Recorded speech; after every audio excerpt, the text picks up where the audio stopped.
श्री परमात्मने नमः। अथ चतुर्दशोऽध्यायः। निष्कर्ष। इस अध्याय के आरंभ में योगेश्वर श्री कृष्ण ने कहा कि अर्जुन, ज्ञानों में भी अति उत्तम परम ज्ञान को मैं फिर भी तेरे लिए कहूँगा, जिसे जानकर मुनिजन उपासना के द्वारा मेरे स्वरूप को प्राप्त होते हैं।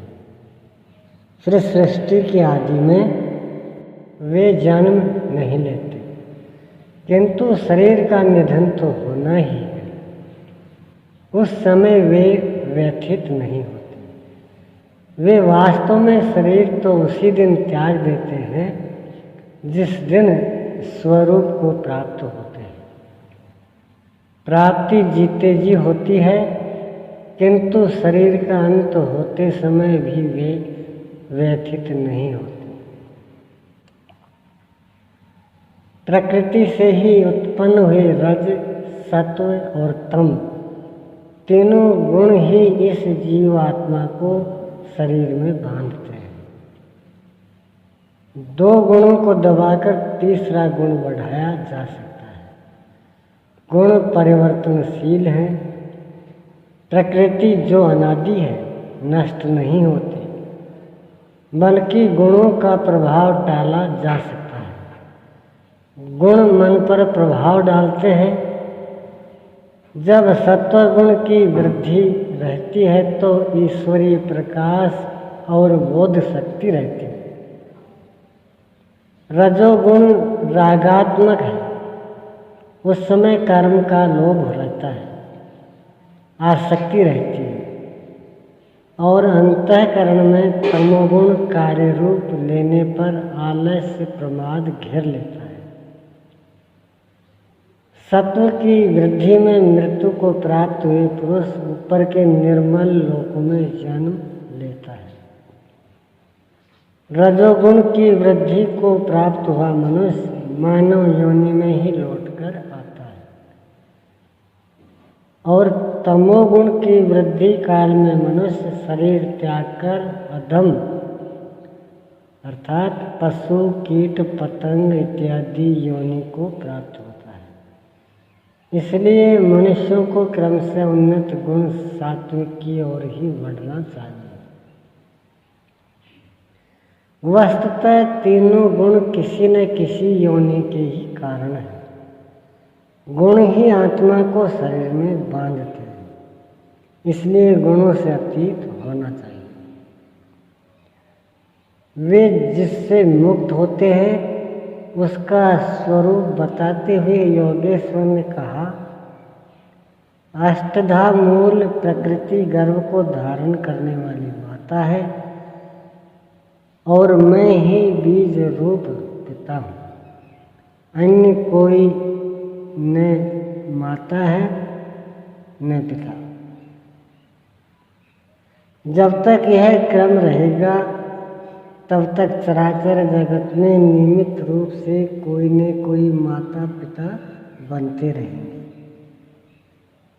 किंतु वस्तुतः प्रकृति ही माता है, मैं ही पिता हूँ। अर्जुन ने 3 प्रश्न किए।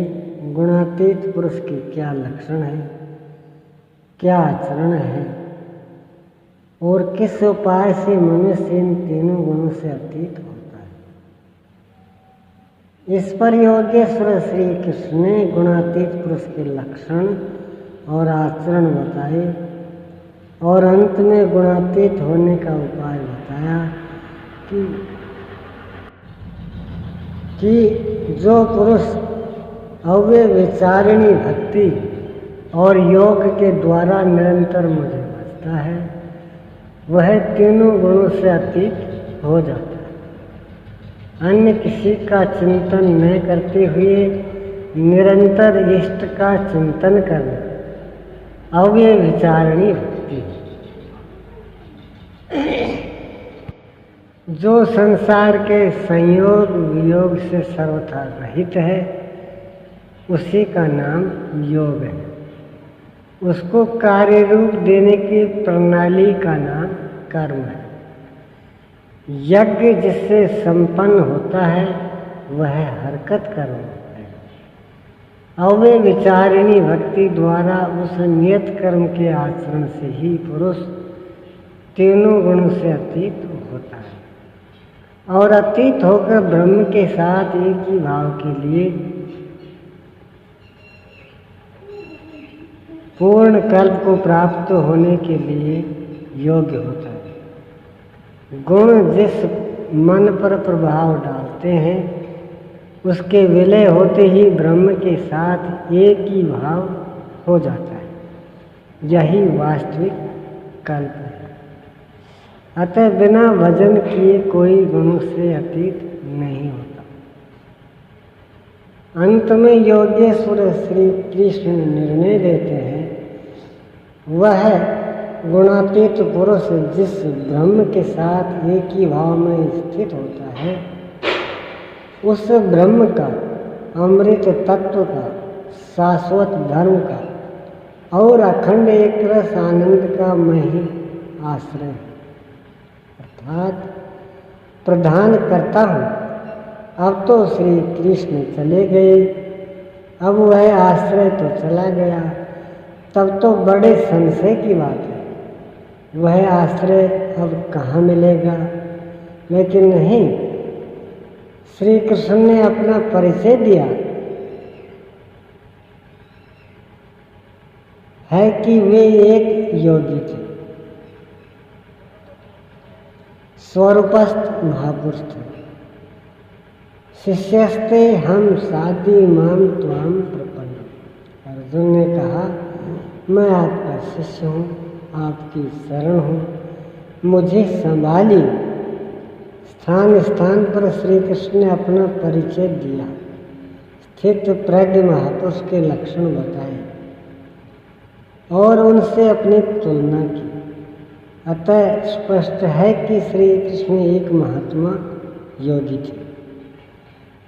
अब यदि आपको अखंड एक रस आनंद शाश्वत धर्म अथवा अमृत तत्व की आवश्यकता है तो इन सब की प्राप्ति के स्रोत एकमात्र सद्गुरु है। सीधे पुस्तक पढ़कर इसे कोई नहीं पा सकता। जब वही महापुरुष आत्मा से अलीन होकर रथी हो जाते हैं तो सनई सनई अनुरागी को संचालित करते हुए उसके स्वरूप तक, जिनमें वे स्वयं प्रतिष्ठित हैं, पहुंचा देते हैं। वही एकमात्र माध्यम है। इस प्रकार योगेश्वर श्री कृष्ण ने अपने को सबका आश्रय बताते हुए इस 14वें अध्याय का समापन किया, जिसमें गुणों का विस्तार से वर्णन है। अतः ओम तत्सदिति श्रीमद्भगवद्गीतासु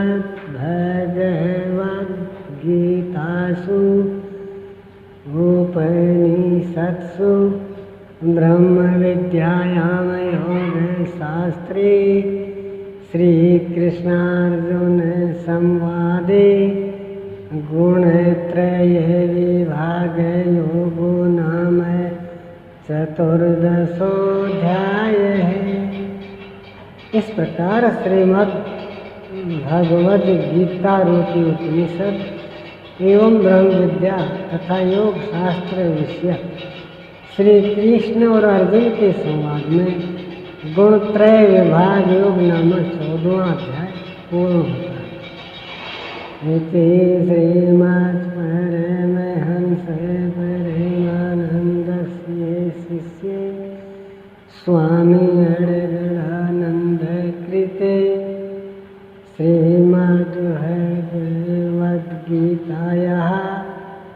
यथार्थ गीताभाष्ये गुणत्रय विभाग योगो नाम चतुर्दशोऽध्याय है।